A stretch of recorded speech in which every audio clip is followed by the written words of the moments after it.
माननीय उप महोदय, मैं आपका आभारी हूं कि आपने मुझे the weapon of mass destruction and there delivery system prohibition of unlawful activities amendment bill पर बोलने का अवसर दिया है।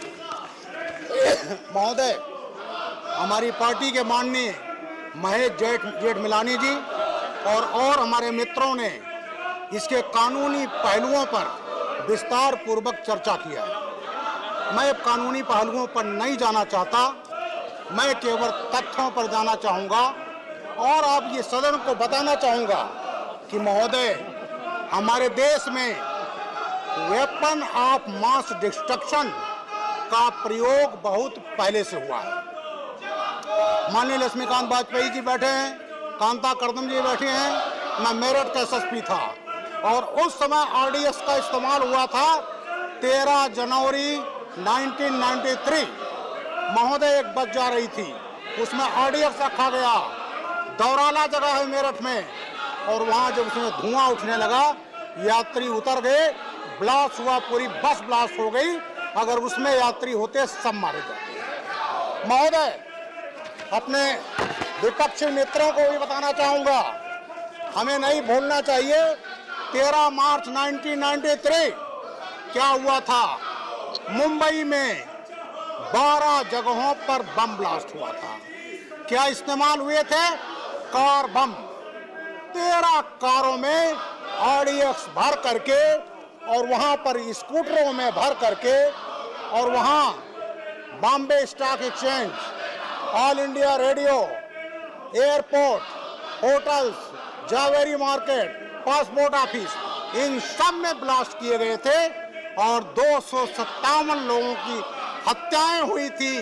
1000 से अधिक लोग घायल हुए थे महोदय। और उस समय के मुख्यमंत्री थे, मैं नाम नहीं लेना चाहता, आज एनसीपी में है। जब ये ब्लास्ट हुआ तो उन्होंने टीवी पर कहा कि इस ब्लास्ट में हिंदू मुसलमानों दोनों लोकेलिटी में ब्लास्ट हुआ है, दोनों लोगों को नुकसान हुआ है। वहां भी तुष्टिकरण महोदय नहीं, जरूरत नहीं है महोदय। उन्होंने यहां तक कहा, इस इशू को डाइवर्ट करना चाहा कि ये घटना श्रीलंका की LTTE ने किया है। तो इस तरह से मास डिस्ट्रक्शन, जहां 257 लोग मारे जाते हैं महोदय, उस घटना को दूसरा रूप देने का प्रयास किया गया। उसका इन्वेस्टिगेशन हुआ और उसमें 10 लोगों को फांसी और तमाम लोगों को आजीवन कारावास की सजा हुई। महोदय, उसी केस का था याकूब मेनन, जिसको फांसी की सजा होनी थी, यहाँ एग्जीक्यूशन होना था। और हमारे तमाम जो विपक्षी मित्र हैं, सुप्रीम कोर्ट का दरवाजा रात में खटखटाया था उस याकूब मेनन को बचाने के लिए।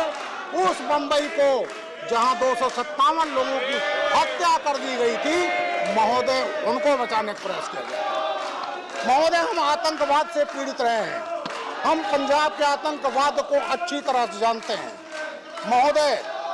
1980 के दशक से एक पड़ोसी मुल्क ने खालिस्तान आंदोलन के आतंकवादियों को प्रशिक्षण दिया, घातक हथियार ऑफ मास डिस्ट्रक्शन उपलब्ध कराए, आरडीएक्स का प्रयोग हुआ और उन्होंने जो संगठन थे उनके नाम थे Khalistan liberation force, Babbar Khalsa, Khalistan commando force, Bhindranwale tiger force, इन सब को ट्रेनिंग दिया और मास डिस्ट्रक्शन वेपन्स इस्तेमाल हुए और इस देश में हजारों लोग मारे गए। महोदय, अभी रिसेंट घटना है, वहां आपकी सरकार आई है और क्या हालत है कि हत्याएं होती हैं और टीवी पर विदेशों से उसकी रिस्पॉन्सिबिलिटी ली जाती है। महोदय, एक घटना हुई अभी 9 मई 2022 को मोहाली में, इंटेलिजेंस हेडक्वार्टर मोहाली में क्या फायर किया गया? RPG, rocket propelled grenade. महोदय, इस देश में पहली बार रॉकेट प्रोपेल्ड ग्रेनेड का इस्तेमाल हुआ। अखबारों में इसलिए ज़्यादा नहीं आया क्योंकि वो इंटेलिजेंस हेडक्वार्टर मोहाली में फटा नहीं, तो महोदय इस देश में आतंकवादी घटनाओं में मास डिस्ट्रक्शन के हथियारों का प्रयोग किया गया है। कुछ घटनाओं का मैं जिक्र करना चाहता हूं सभा महोदय। 23 फरवरी 2005 दशाश्वमेध घाट पर ब्लास्ट हुआ था। 7 लोग मारे गए थे, 9 लोग घायल हुए थे महोदय। अभी इसमें वलीउल्लाह नाम के एक आतंकवादी को फांसी की सजा हुई है महोदय। 28 जुलाई 2005 को श्रमजीवी ट्रेन ब्लास्ट में ब्लास्ट हुआ था, 13 मारे गए, 50 घायल हुए। 29/10/2005 महोदय दिल्ली में धनतेरस के 2 दिन पहले सरोजनी नगर पहाड़गंज मार्केट में ब्लास्ट कराए गए, 62 मारे गए, 2010 घायल हुए महोदय। 7/7/2006 संकट मोचर वाराणसी में ब्लास्ट हुआ। हनुमान जी का उस दिन लोग पूजा करने गए थे, मंगलवार का दिन था, 28 मारे गए, 101 घायल हुए। आखिरकार उनका दोष क्या था? वो पूजा कर रहे थे और पूजा करते समय ब्लास्ट करके मारे गए महोदय। 11 जुलाई 2006 हमारे बॉम्बे के तमाम मित्र हैं, जरा ध्यान से सुन लें। वहां के ट्रेनों में सीरियल ब्लास्ट कराए गए थे, 209 मारे गए थे, 714 घायल हुए थे इंडियन मुजाहिदीन महोदय। 22/5/2007 गोलघर गोरखपुर ब्लास्ट कराया गया और उस केस को सहित 14 केसेस को समाजवादी पार्टी सरकार ने वापस लिया था। उसमें महोदय थोड़ा समय दे दीजिए मुझे। 25 अगस्त 2007 को लुम्बिनी पार्क गोकुल चाट हैदराबाद ब्लास्ट हुआ, 42 मारे गए, 54 घायल हुए। यूपी कचहरी ब्लास्ट नहीं, ठीक है, 23/11/2007 15 मारे गए, 40 घायल हुए। मुंबई घाटकोपर ब्लास्ट 28 जुलाई 2003 4 मारे गए, 32 घायल हुए। Zaveri market gateway of India 25 अगस्त 2003 54 मारे गए, 300 घायल हुए। जयपुर ब्लास्ट 13 मार्च please 1 second 2008 1 second Bijlal ji 1 second 80 मारे गए, 216 घायल हुए। बिजलाल जी गफ्फार मार्कर बिजलाल जी 1 सेकंड 30 मारे गए, 90 घायल हुए। 25 जुलाई I'm taking his point of order. I'm taking his point of order. No, he has asked first. No, please 1 second. Bijlal ji 31/10/2008 Guwahati blast 77 मारे गए। अहमदाबाद ब्लास्ट 26 जुलाई 2008 allow him to speak. 56 मारे गए। I'm taking points of order. I cannot keep on taking points of order one after another. इस blast Come में on. हमारे You also know there are points of order. No. उनकी हत्या का प्रयास उनका था महोदय। बटला हाउस सबको मालूम है। No. Abhi, you cannot be directly. You know very well. You cannot keep on asking points of order. There will be 10 members asking me points of order and I'll keep on asking points of order. You're a senior member. You should tell them. Come on. I mean, it cannot become a practice. Everybody sit down. Okay. I'm allowing only one point of order. Not no anymore. No other points of order will go on record. Please sit down. Please.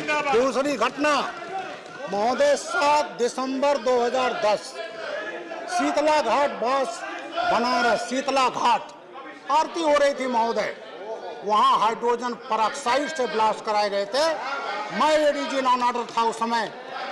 एक साल की बच्ची मां के गोद में बैठी थी, वो मारी गई थी महोदय। दिल्ली हाईकोर्ट ब्लास्ट न्याय के मंदिर 7 सितंबर 2011 15 मारे गए थे, 79 घायल हुए से तमाम अधिवक्ता थे महोदय। 13 जुलाई 2012 Jhaveri blast opera house Dadar blast 26 मारे गए, 150 घायल हुए महोदय। बोधगया ब्लास्ट 5 मारे गए, 5 घायल हुए। जर्मन बेकरी ब्लास्ट 18 मारे गए, 60 घायल हुए महोदय। मोदी जी की हुंकार रैली थी पटना में 27/10/2013 को मोदी जी भाषण दे रहे थे, ब्लास्ट कराए गए महोदय, जिससे ये हो ना पाए।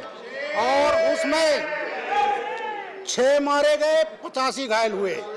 मुंबई में लश्कर तोयबा का हमला सबको मालूम है महोदय। 26/11/2008 175 लोग मारे गए थे, जिसमें 9 पाकिस्तानी आतंकवादी थे, 300 लोग घायल हुए थे। महोदय, इस घटना को एक पार्टी ने भगवा आतंकवाद का रूप देने का प्रयास किया था। इनके नेताओं ने उसको कहा ये तो आरएसएस का काम है, ये तो बजरंग दल का काम है। एक इनके मंत्री आजकल जेल में है। महोदय, मैं गया था बॉम्बे एक शादी में, और वो कहने लगे अपने बीच में कि ये जो आतंकवाद की घटना है तो बजरंग दल ने किया है। मुझे नहीं रहा गया, वो नहीं जानते थे मैं कौन हूँ। मैंने कहा महोदय, मैं यूपी एटीएस का चीफ हूँ, एसटीएफ का चीफ हूँ, और मुझे अच्छी तरह से मालूम है आप क्या बकवास कर रहे हैं। और वही केंद्रीय मंत्री और वही स्टेट मिनिस्टर आज जेल में है। महोदय, इन तमाम घटनाओं में 1184 लोग मारे गए, और ये सब घटनाएं यूपीए गवर्नमेंट की थी। यूपीए गवर्नमेंट में महोदय, मैं 2 शब्द चाहूंगा फंडिंग पर बोलना, ये बड़ा ही आवश्यक है। मुझे 2 मिनट का समय दें महोदय। फंडिंग के लिए ये आज से फंडिंग नहीं शुरू हुई महोदय। आसिफ रजा कमांडो फोर्स बना था, दिल्ली में गिरफ्तार हुआ था, आतंकवादी था, गुजरात लाया गया, वहाँ वो पुलिस पर हमला किया, मारा गया, और उसके भाई आमिर रजा खां जो आज पाकिस्तान में बैठा है, आसिफ रजा कमांडो फोर्स बना। और वहाँ पार्थो राय बर्मन थे, 25 जुलाई 2001 खादिम सूट के मालिक थे, उनका अपहरण किया गया। 3 करोड़ 75 लाख वसूले गए थे महोदय। उसमें से $1 लाख मोहम्मद अत्ता अलकायदा को गया था, इजिप्ट का रहने वाला था, जिसने अमेरिका के हमला किया। महोदय, यहाँ के हिंदू अपहरण करके पैसा लीजिए, आतंकवाद की फंडिंग कंक्लूड करें। इसी तरह महोदय 2 मिनट चाहूंगा, 2 मिनट महोदय। 11 सितंबर, इसके बाद महोदय 12 नवंबर 2000 को गुजरात राजकोट से 2 ग्वालियर भास्कर पारिक परेशान के उठाया गया, 20 करोड़ मांगे गए, करोड़ों की फिरौती ली गई, और महोदय उसकी भी आतंकवाद की फंडिंग हुई। तो मेरा ये कहना महोदय, ये विषय बहुत संगीन है। मास डिस्ट्रक्शन का वेपन का इस्तेमाल हुआ है, और वो हुआ है पड़ोसी मुल्क के इशारे पर इंडियन मुजाहिदीन के द्वारा।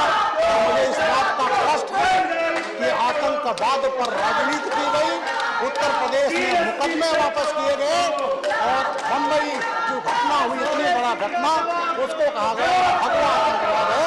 मैं विदेश मंत्री जी का शुक्रगुजार हूँ, इन्होंने आज इस इशू पर ऐसा बिल लाया है इससे इस सब पर नकेल कसी जा सकती है। महोदय, बहुत बहुत धन्यवाद, थैंक यू, मौका दिया। थैंक यू, बहुत बहुत